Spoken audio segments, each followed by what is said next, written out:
Alabama quarterback Jalen Milroe is every defensive coordinator's worst nightmare.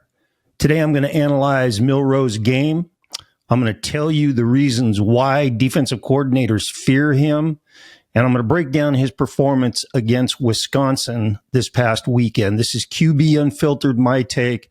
Alabama Crimson Tide QB Jalen Milroe. I don't ever slow up, no I don't take shit. I got no love for the fakeness. If you wanna play tough and wanna hate this, I'll always show up and make a statement. Why is Milroe every defensive coordinator's worst nightmare? Here are the reasons. Number one, he throws just good enough to hurt you. Number two, because of his run threat, defensive coordinators are forced to play coverages to pack the box, but to play coverages that are susceptible to big downfield throws, and we saw that against Wisconsin. And third, he is probably Alabama's best running back, and that creates a unique problem for D coordinators. Not only do they have to stop the running game from the Crimson Tide, but the guy that is taking snaps, when he pulls the ball down and goes, it's ugly. And so those three things make it very, very difficult for coordinators to scheme for Alabama. And I'm going to talk about some of the things that Wisconsin did this past weekend that created problems for their secondary, and Jalen Milroe took advantage of those problems. Okay, so all of these reasons were on display Saturday in the game in Camp Randall versus the Wisconsin Badgers. And let's go through each of these points right now. Number one, he throws just good enough to hurt you. Now, the knock on Milroe is that he's not an elite passer, and I 100% agree with that. You know, last year, I watched him throughout the season, but it wasn't until the Rose Bowl, the game against Michigan, where I sat down and watched the entire game, every snap that he took, and it was apparent to me last season that he missed a bunch of first read throws in that game. He missed them for a couple of reasons. Number one, I think he misread coverage a lot, where he was throwing to the wrong receiver. And that's an issue. You know, you've got a guy standing by himself in grass. You got a guy that the defense has hugged up to. And a lot of times in that game against Michigan, Milroe was throwing to the wrong guy. Secondly, he just didn't pull the trigger on some throws where his receivers had the defender out leveraged. You know, you talk about throwing receivers open. You've got a defender that's sitting to my inside, and I'm starting to drift away from that defender. All I have to do as a quarterback is put the ball on this shoulder away from this defender, all right? And we've got a completion and a run. There were snaps in that game, that Rose Bowl game, where he just didn't make the throw. He pulled the ball down and then tried to create. And then third problem that I saw with him last year, I think his feet got him into trouble on some throws. And I always come back to feet, guys. It starts and ends with a quarterback's feet. There were a lot of throws that he made in that game where he kept his hips closed. All right. And you've heard me talk about this before in other shows, where there are 100% similarities between a QB and a baseball pitcher. And if you watch a baseball pitcher, when he comes off the mound and he has that stride step, okay, he's stepping slightly I call it in the bucket, or slightly to the side. So his hips are squared up to the catcher. And as he comes through with the arm motion on the delivery, his shoulders are squared up to the catcher. And it's the same deal with a quarterback. If your hips and shoulders aren't facing your target, it's going to affect your accuracy. There were throws last year in the Rose Bowl where Milroe didn't step in the bucket with a stride step. He stepped more midline. And when you step midline, it locks your hips to where you end up throwing across your body. And anytime you do that as a quarterback or a pitcher in baseball, the ball's not going to go where you want it to go. Okay, so going into the Wisconsin game now, a year more mature, a year better for Milroe. I was hoping to see some improvement in this, but he still had plays in this Wisconsin game where he misread coverage. Now, I don't have clips of this play, but I'm going to talk you through it. And the TV coverage had a great replay of this that they shot from the end zone behind Milroe, where you can actually see what he was keying off to his right side. But to break the route down, they had their tight end to the right side who was running like a little 10 to 12 yard out route.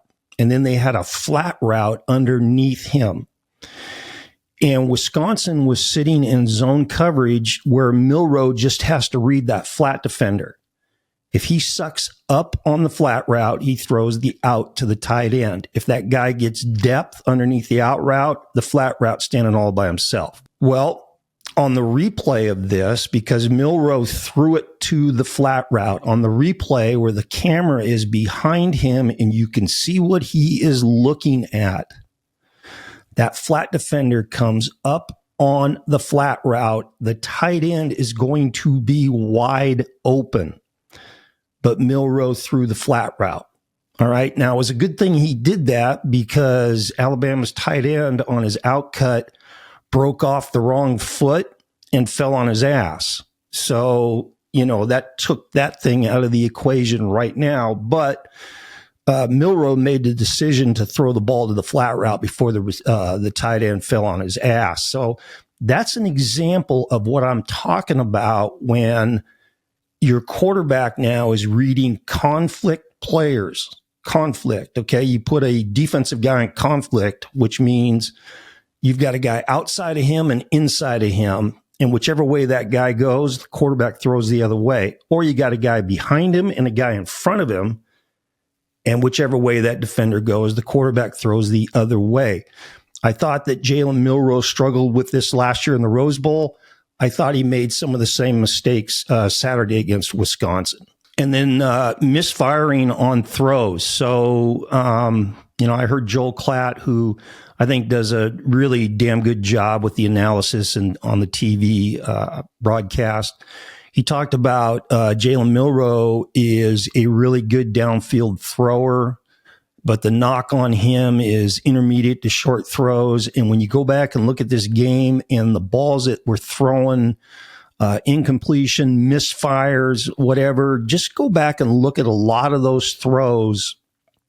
The receiver is covered, which again goes back to me kind of saying, I think he forces the ball into guys he shouldn't be throwing it to.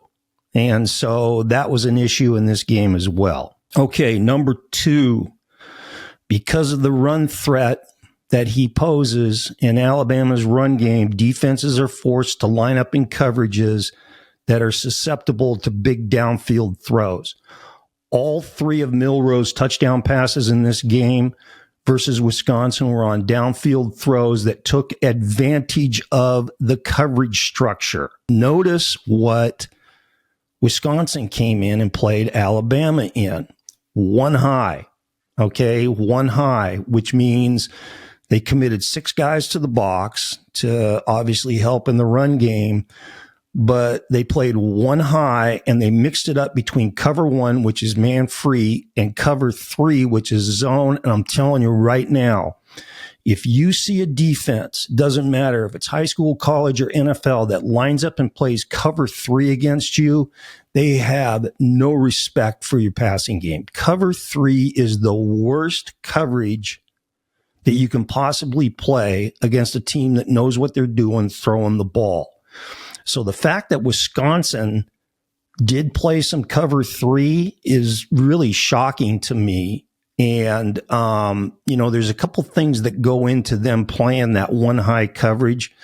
As I said, they're more concerned about the threat of Alabama's run game and Jalen Milroe running the rock than they are with him throwing the ball. And the other thing that I think that they felt really good about is the fact that Alabama outduded Wisconsin. Okay, Alabama's got some dudes. They got some guys that can run in the secondary, and they got some dudes that can fly at receiver. And I think they took advantage of that mismatch in the game Saturday.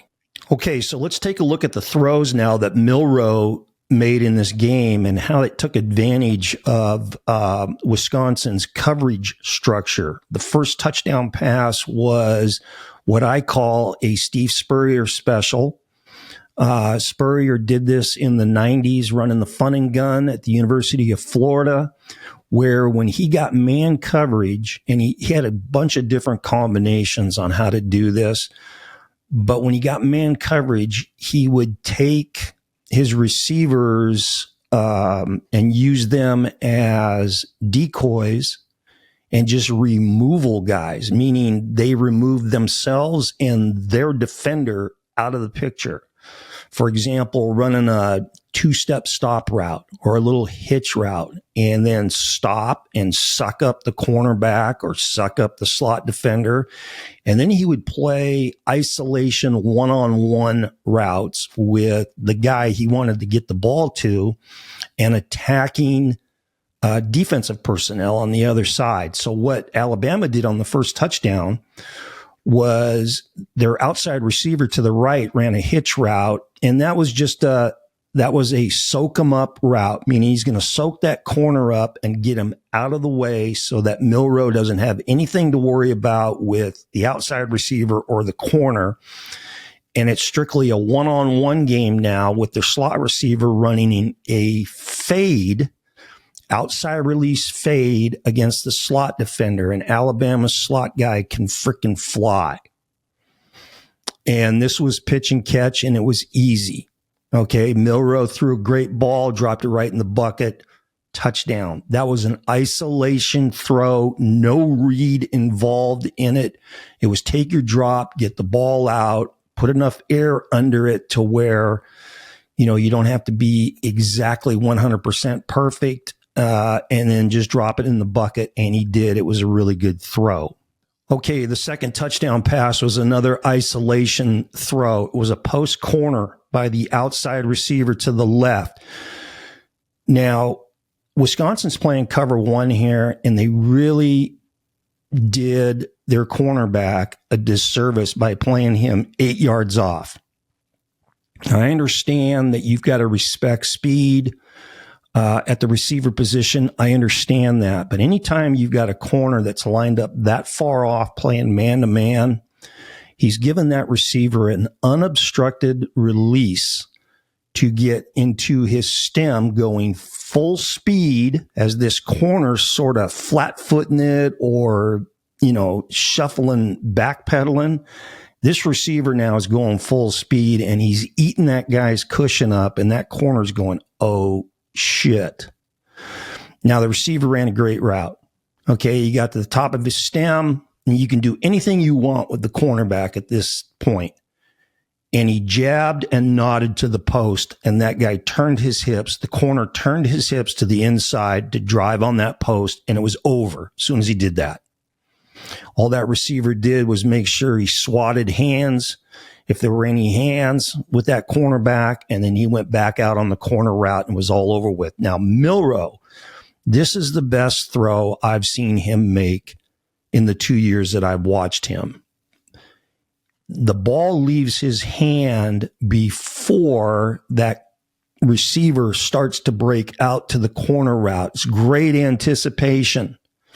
Because if he waits on that, if he waits to see if that guy's going to be open before he throws it, they really run the risk of that ball either sailing out of bounds, the receiver catching the ball out of bounds, or the receiver really having to tap his feet in to stay inbounds in the end zone for a touchdown. But Milroe anticipated the throw, and he threw an absolute dime. his best throw that I've seen him make in 2 years. And again, it was Alabama taking advantage of Wisconsin playing cover one, man free, running an isolation route, no read for Milroe. Just execute the drop, get the ball out of your hand on time, and throw an accurate throw, which he did. Okay, the third and last touchdown pass of the game. This one, I said earlier, cover 3 is the absolute worst coverage you can play against a passing team. And Alabama's offensive staff, their OC, they were really slick on this play because they basically line up in trips, or they basically end up in trips right when the ball's snapped. But pre-snap, they've got a tight end and like an H-back standing right next to the tight end that are right next to the right tackle. It's really squeezed down. Then they brought a motion guy in, and on the snap of the ball, it ends up being 3 receivers releasing to the right. I think the fact that the formation that they showed, Wisconsin felt comfortable enough to be in cover 3 because they showed a run formation. Okay, now, against cover 3, the route that Bama ran is one of the traditional cover 3 beaters. I would say the last 25 years of my coaching career, I saw nothing but too high coverages against me.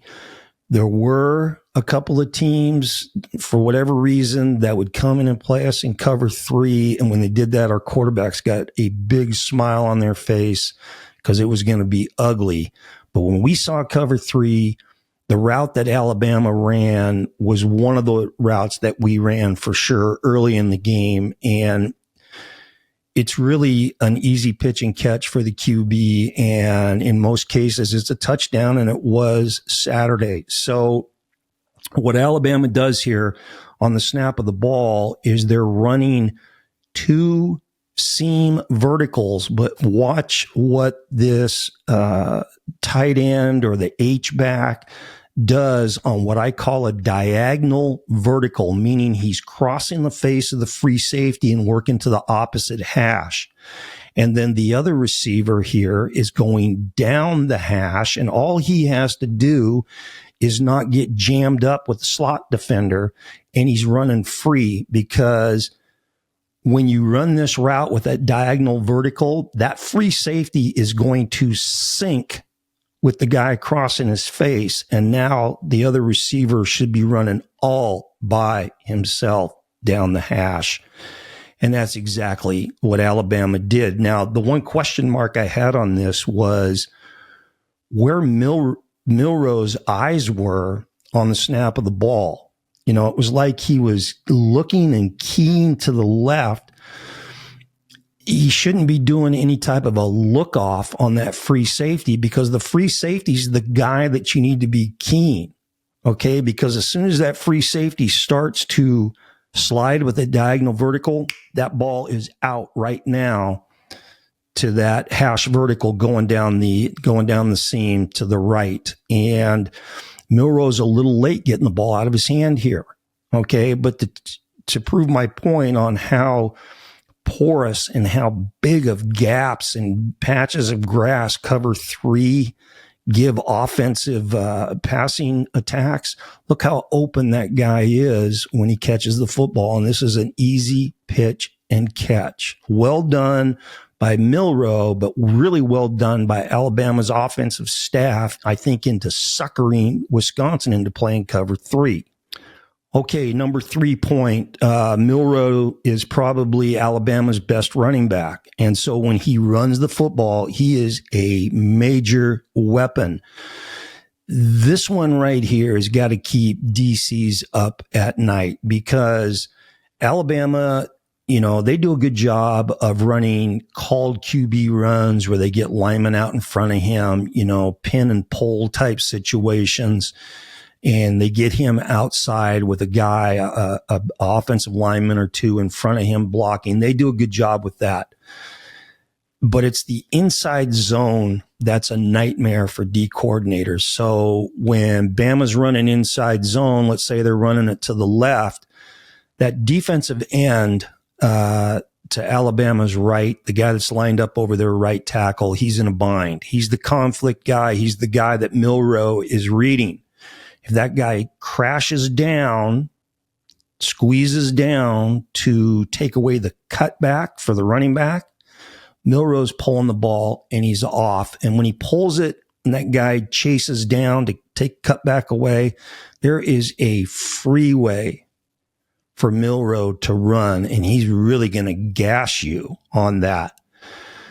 Or that defensive end or six technique, the guy lined up, probably outside shade of that tackle. If he widens to play Milroe, then Milroe hands the ball, and now you've got a cutback lane. Now, if I'm a defensive coordinator, I'm going to take away your best weapon and make you beat me with somebody else. So I'm telling my six techniques, you take Milroe away every single time and make him hand the damn ball off.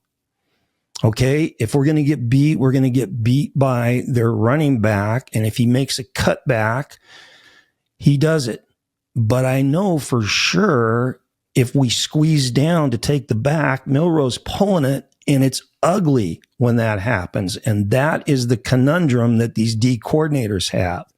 So you mix that in with the fact that they've got to play a six-man box to help with that running game, which forces them to play one safety high. And now, if you're playing cover one and Alabama's got receivers that are faster than your DBs, it's not pretty. And you're going to get those isolation throws that they threw for the first two touchdowns. And if you make the mistake of sitting in cover three, DeBoer's staff is smart enough to know what the cover three beaters are, which was the last touchdown pass he threw, which was an easy throw. And that's why Jalen Milroe is a scary proposition for every defensive coordinator that plays Alabama. Okay, a couple of last thoughts on this game. Number one, with Van Dyke going down with that injury, I'm telling you, as a head coach, an OC, a quarterback coach, that is the worst feeling in the world to see your starting quarterback laying on the ground and that it's a bad injury. And it was really obvious to see this was a non-contact injury. He just planted his foot wrong on that scramble. And those ligaments and tendons in that knee, those are fragile dudes. And you hit your foot the wrong angle, you got your weight distribution the wrong way, and it pops. And that's a bad feeling, And so Braden Locke goes in, their number 2 quarterback.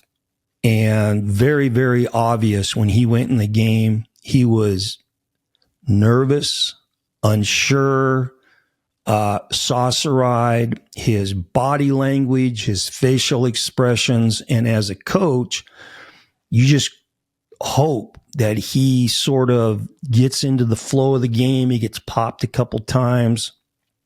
He gets into playing football and starts relaxing and doing the things that he can do, which Locke did that. As the game went, you could see that he started to throw the ball with more confidence. But I'm telling you, when he first went in there, he was throwing the ball, falling off his back foot, fading away, throwing balls into the ground.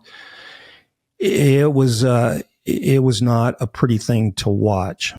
Okay, now with Wisconsin and Phil Longo, who obviously knows what he's doing, he's really a good OC. He really knows what he's doing with the air raid. But one thing that I was surprised that we didn't see from them when Alabama was playing all that cover one man free were crossing routes. Okay, shallow crosses or Y cross where that crossing route is like 15 yards deep. Anytime that you get man coverage and you run crossing routes where you can use the entire width of the field to make defenders chase your ass and the quarterback puts it on you in stride, those are when big plays happen. We didn't see any crossing routes. I was really shocked to see that. The other thing is, and I go to the Oregon State-Oregon game which I'm glad I watched this one drive by the Beavers because it kind of gave me some hope. I thought that these two plays were like done. We'd never see him again. But on one drive, the Beavers ran a running back slip screen and then a wide receiver jailbreak screen. So we're not talking bubble or punch screen. We're talking about the receiver coming in towards the tackle box, catching the ball and getting in behind his lineman and getting upfield. Those two plays they ran in the same drive for huge chunks of yardage. I was surprised that Wisconsin didn't run those types of screens. Guys, running back slip screen against man-to-man, you get the linebacker responsible for the running back in man coverage. You get him pinned, and you get that backer outside with a couple of linemen in front of him. See you later. Huge play. Didn't see any of those either in the game. Okay, so that's my take on Jalen Milroe. He's a great athlete. He's explosive. He's not a great passer, but he's scary as hell. And I think he's going to get better as the season goes. He's going to be in the conversation for the Heisman Trophy, and